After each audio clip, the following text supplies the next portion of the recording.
पाप से क्यों मुक्त होना चाहिए? पाप तो करना चाहिए। पाप करने में लोगों को मजा आता है, इसीलिए तो संसार के सारे लोग पाप करने में लगे। लेकिन उसके बाद जो सजा मिलती है बढ़ के मिलती है। हरे कृष्णा। भगवद गीता अध्याय 10 श्लोक संख्या 3। यो मामजम अनादिम च वेत्ति लोक महेश्वरम असम्मूढ़ समर्थेषु सर्व पापै प्रमुच्यते।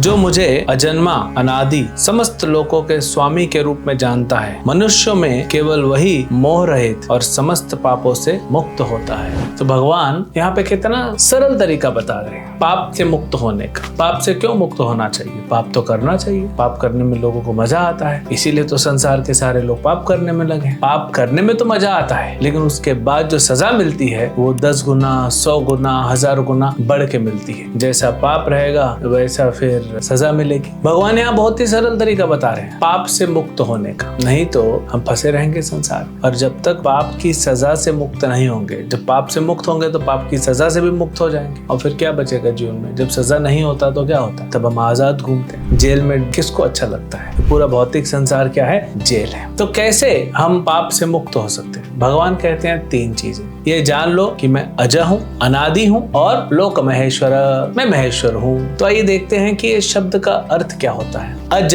ज मतलब जन्म लेना, अज मतलब जिसका जन्म नहीं होता। तो भगवान कभी जन्म नहीं लेते।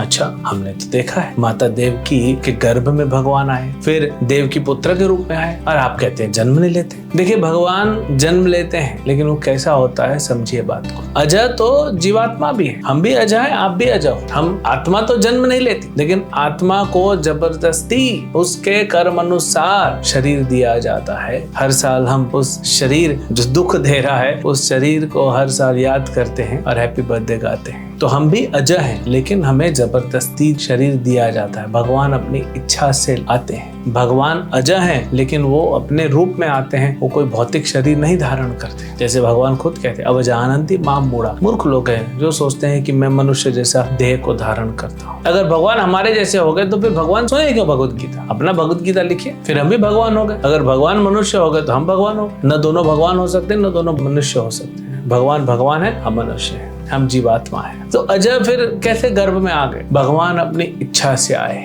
भगवान अपने किसी शुद्ध भक्त को चुनते हैं। तो मेरी माँ का रोल करो, तो मेरे पिता का रोल करो, तो मेरे भाई का रोल करो, तो मेरे बहन का रोल करो, मेरी पत्नियों का रोल करो, मेरे मित्रों का रोल करो, सखाओं का रोल करो, सखियों का रोल करो। ये सब रोल देते हैं भगवान। भगवान ये फिल्म चलाते हैं, उसी फिल्म में भगवान producer, director, actor, script writer सब है। तो भगवान देवकी माता के गर्भ में आए अपनी इच्छा से। ऐसे नहीं कि पिता के वीर्य के द्वारा माँ की योनि में प्रवेश किए, नहीं। वसुदेव जी के मन में आए थे, हृदय में, और वसुदेव के हृदय से देवकी के हृदय में भगवान ट्रांसफर हुए, और देवकी के हृदय से देवकी के गर्भ में आ गए। ऐसे कैसे हो सकता है? क्या प्रमाण है? जब देवकी के गर्भ से भगवान प्रकट हुए तो माता देवकी का ऐसा नहीं था कि डिलीवरी हुआ था। भगवान गर्भ में थे, भगवान पूरे धाम के साथ रह रहे थे। अब भगवान ने सोचा समय हो गया मेरे आने का, सामने प्रकट हो गए। न डिलीवरी हुई, न कोई ऑपरेशन करना पड़ा, बस भगवान गर्भ से सामने प्रकट हो गए। चतुर्भुजी रूप में, बड़ा फुल ग्रोन अप एक नौजवान कैसे होता है वैसे भगवान आ गए। 4 भुजाएं और बढ़िया सुंदर जो है वो मुकुट पहने हुए हैं, कुंडल हैं, और बहुत अच्छी ज्वेलरी पहने हुए हैं, फूलों की माला है, पीताम्बरी धारण किए हुए हैं। देखा है कभी ऐसा बच्चा? कहीं ऐसा बच्चा पैदा होते हुए देखा है? भगवान अपनी इच्छा से आते हैं। तो जन्म लेके भी वे अज हैं। तो ये जानना है कि भगवान अज हैं। अनादिम,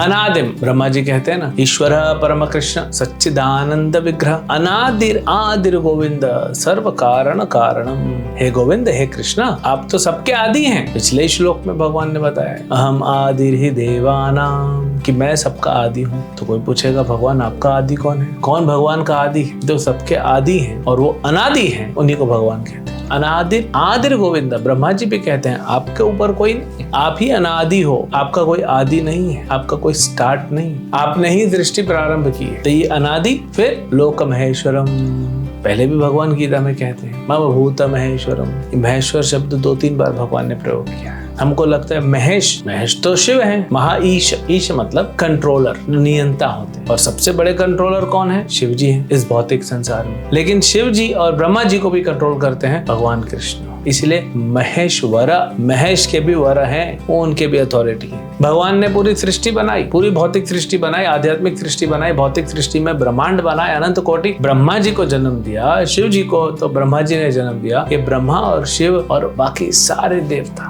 बाकियों का तो क्या करने, सारे देवता जो हैं ये भगवान की इच्छा अनुसार कर्म करते हैं, उनकी इच्छा अनुसार कार्य करते हैं। तो भगवान महेश्वर है। ये तीन जो जान लेगा वो पाप से मुक्त हो जाएगा। अब जब भगवान महेश्वर हैं, अनादि हैं, अजय हैं, तो सीधी सी बात है, जब कोई नहीं था तब भी भगवान थे। Simple logic. अहम आदिर हृदयवानम, यानी पूरी सृष्टि को ज्ञान देने का काम किसने किया? भगवान ने। यानी कौन बता सकता है कि सही क्या है, गलत क्या है, धर्म क्या है, अधर्म क्या है? भगवान। धर्मंतु साक्षात भगवत प्रणीतम। तो भगवान के अनुसार अगर हम जीवन चलाते हैं, भगवान के अनुसार हम कर्म करते हैं, जो कि श्रीमद् भगवद गीता, श्रीमद् भागवतम, अन्य पुराणों में, वेदों में दिया है, क्योंकि भगवान ही जो हैं उन्होंने ही ये शास्त्र दिए। तो शास्त्रों के द्वारा भगवान बता रहे हैं कि हमें क्या करना है और क्या नहीं करना है। वो जब क्लियर हो जाएगा कि क्या करना है क्या नहीं करना है, तो फिर क्या होगा? आप सही करोगे, गलत क्यों करोगे? तो गलत करोगे नहीं तो पाप में फंसोगे नहीं। जब जान जाओगे भगवान ही सुप्रीम है, भगवान सर्वोपरि है, तो फिर आप पाप में फंसोगे ही नहीं। तो ऐसे पाप से हम निकल सकते हैं। और इसी व्यक्ति को, जो व्यक्ति भगवान के अनुसार कर्म करता है, उसी को सन्यासी कहते हैं। वो भाव होना चाहिए, कोई भी कर्म करो मैं भगवान के हिसाब से करूँ, नहीं तो फिर लोग अयम कर्म बंधन।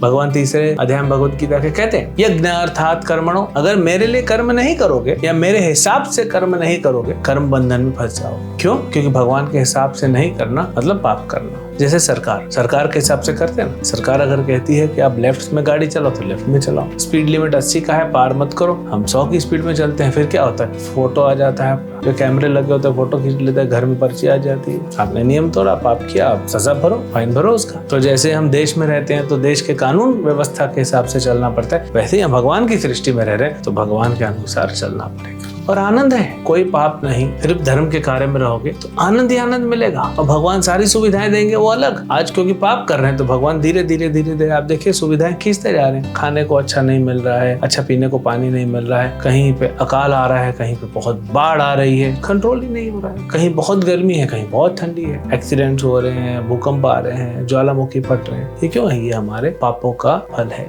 तो अगर हम भगवान के अनुसार करेंगे तो आनंद मिलेगा, भगवान सारी सुविधाएं भी देंगे और जीवन के अंत में हम मोक्ष भी प्राप्त करेंगे। पाप पुण्य के संसार से दूर भगवान के धाम में पहुंच जाएंगे। हरे कृष्ण।